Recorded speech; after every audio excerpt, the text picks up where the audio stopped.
from Sherelle's Tax LLC. How are you, Sherelle? Thanks for stopping by. Great, thank you.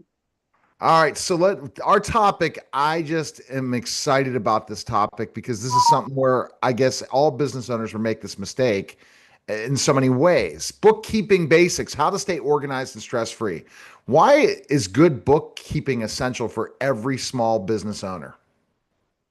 Well, first of all, that tells us our incoming money and our outgoing expenses. I mean, yes, we know we have assets. We usually know what assets we have. Believe it or not, we don't usually know what income we have coming in or what expenses we have going out. What are some common bookkeeping mistakes new entrepreneurs make? We did talk about right off of the car, but what other things? Yeah, car obviously, but all the little things that you pretty much do every single day. Drinking a cup of coffee at work, I mean, at your job, in your business. Uh, just right using the expenses that you use every day, such as pens, paper, office supplies. You'd be surprised at the small little office supplies people buy from Amazon through their personal and don't even pay attention that they need to transfer that over to their business. Yeah, I A never. lot of Yeah, go ahead. Amazon like crazy. So I see that a lot. I see people, buying things off of their personal credit cards, and that's for business that they don't use and make sure they put over on that little spreadsheet they're keeping track of, they think. That's why I'm going to go right back to QuickBooks and talk about, our accounting software. Whenever you have QuickBooks, if you have the proper subscription, you can get a virtual checking account, which is, of course, online. It does come with a business debit card and a savings account, 3% right now they're offering, which is huge. So every time you swipe that business debit card, every single little thing is going right in that checking account, and we're keeping track of everything. So you'd just be surprised at the things that people are mingling their business money and their personal money, their business expenses and their personal expenses together. A Especially, lot. especially with this economy. So being starting the right way is the best way because the kind of retooling is a little harder Yes, it is. Yes. because you're going to have to change how you live and do different things. So I think that this is why this podcast is perfect for somebody just starting this because there's so many people now with starting their own businesses or their own side hustle, aren't there? Aren't they, Cheryl? Yes, they are. Yes. So I hear all the time, oh, I'll come to you, Sherelle, when I get the money, when I can afford it. Right now, all I'm focused on is making money. And I'm like, okay. However, you're not thinking that, first of all, my motto right on my logo, help me, help you keep your money, not the IRS, in your piggy bank, in your pocket, in your wallet, wherever you want it. Um, like I said before, the the credits that you qualify for are just immensely. I mean, you would not be you'd probably be amazed at some of the things that small business qualify for first, especially their first couple of years in business. The first few years in business is startup costs. So a lot of people don't pay attention to all those startup costs that we have initially, getting your office, paying that deposit, paying the deposits on all your utilities, getting all the furniture at first. There's just a lot of startup costs that I see people missing out on too. What's the difference between bookkeeping and accounting? So here we have bookkeeping. Okay, every single day we get in our checking account, we do things every single day. We spend little monies every single day. We hop in our checking account and we look at what's there, maybe our transactions, things like that. That's basically your bookkeeping, keeping track of your income and expense. That's your bookkeeping. Your accounting is when we're talking about reports, that P&L, the profit and loss, those kind of things. The balance sheet, that's your bookkeeping. I mean, your accounting, not bookkeeping.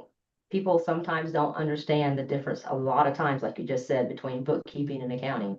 Reconciliation. What's reconciliation? Well, that's definitely not bookkeeping. That's accounting. That's when you're keeping track of everything that's in your bank account with your software program, with your spreadsheets. You're keeping track of everything and making sure everything is balanced, and every single thing that's in your bank is in your software, your accounting software. Like I said, I see that missed a lot. So we go through those transactions, make sure they're categorized. That's bookkeeping. Reporting, that's accounting. Making sure you're compliant, that's accounting most of the time. How often should small business owners update their financial records? Well, when you're in Sherrell's tax, we do it pretty much monthly, weekly.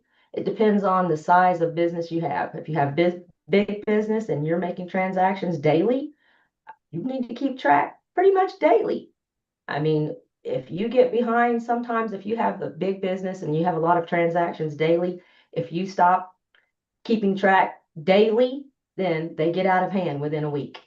So it just depends on the size of income, the size of type of transactions you have coming in and out, how many you have coming in and out, how much money you have coming in and out, how much money you have going.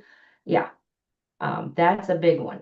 Whenever you're small business, you probably don't keep track every single day. Sometimes we do, because whenever we're small business just starting out, we need to know how much money is in that checking account daily. So What? Yeah. that depends on how much income you have, basically. What's the best way to keep track of receipts and invoices? Again, through your software, through your accounting software.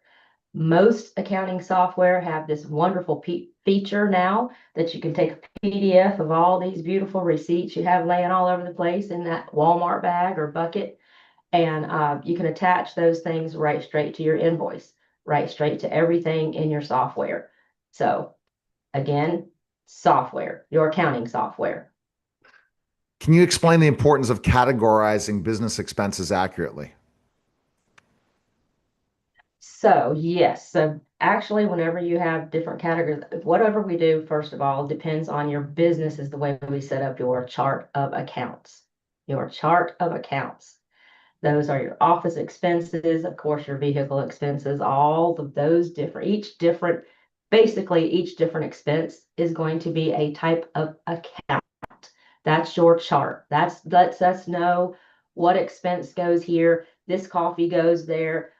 This type of office expense goes here. Whatever type of business you have, whatever type of expenses are specific to your business, we set up that chart of accounts and we categorize depending on the type of business that you have and where that type of category, type of expense would go in what better category.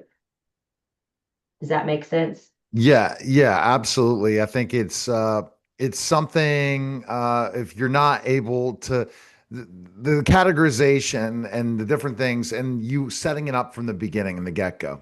And here's something that I That's right. know for Sherelle that people are looking for all the time are bookkeepers. It's very difficult. And you guys do this at Sherelle's Tax, right? Because a lot of tax, they don't, the H&R, those places don't want to do bookkeeping. Or there is a line back through, especially I'm sure once you get closer to April, when it gets so busy for you for bookkeeping and they want you to do bookkeeping for 12 months and they come back and Yes, that's expensive and it's not I'm just giving you the examples that's of I right. know, or they had to go back in taxes 3 years or something for bookkeeping. Yes, yes. So what I like to do, I like to get them in my club, get them on a type of program. So we know exactly what they're going to be spending on their accounting throughout the year. We give them a guesstimate, a very good guesstimate. Like you just said, how often should we do this? Well, it depends on, again, your income, your expenses, and your finances, how much you can afford. Again, I try to help you keep as much money in your pocket as possible. And I mean that with not just the tax, with your accounting, bookkeeping, and me, my fees. I do my best to give all kind of discounts and free stuff as much as possible. So that's why I have my clients in a club to give them things throughout the entire year. 1 hour a month free consultation of me that they don't have to pay for, which is quite amazing. That's over a $2,000 value a year, as low as $300 a year for that subscription. So keeping track all year long before tax time is the best time to keep track, not at the end of the year. Do it all throughout the year. Let's get on a tax plan. Let's get on an accounting bookkeeping plan. Yes. And the thing with my firm, what sets me apart from others is I love to have video recordings just like this, meetings with my clients, instead of them coming into the office.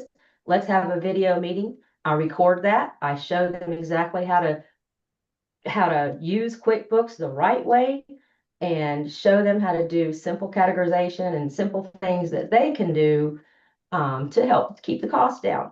Then, of course, once they get, too busy and they can't do that anymore and they need to hire more, then obviously we're here. So we can be as little or as much in the background as they want. So if you wanted somebody to do all the bookkeeping monthly, you have the ability to, you can contact you now and be able to already set that up, right? Yes, that's Okay. exactly And monthly. you don't have to be where you're located either, right? You can be anywhere in the country and hire you as a bookkeeper. Yes, Your yes, company. Oh, wow.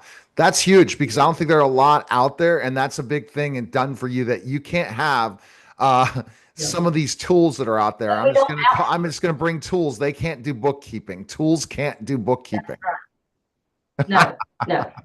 We don't want robots doing bookkeeping and tax. I don't No. think that's a long ways away. I mean, the other stuff, yes, it can do a lot. It can populate. It's It can do, but not bookkeeping.